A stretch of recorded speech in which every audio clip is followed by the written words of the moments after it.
Three different kinds of variability can be explored by elementary and middle school students: natural, measurement, and induced. Natural variability is inherited in nature. Variability in students' shoulder width. Measurement variability includes measurement error change, such as the number of seconds to run the 100-meter dash.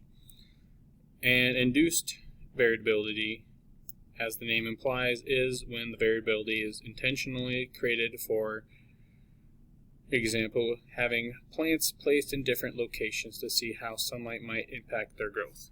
Variability can be analyzed by looking at data in tables. For example, looking at frequencies of occurrence of category data.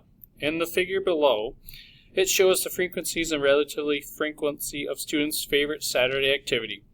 First, submitted their favorite activity on a sticky note and stuck it to the whiteboard. These were sorted into 6 categories. Range is a measure of variability. Range of the data set is the difference between the lowest and highest. Interquartile range of a data is collected to the box plot described in earlier parts of this chapter. The mean absolute deviation relates to the mean. It is the mean of how far away each point is from the mean, telling us the average distance from the mean for the data set.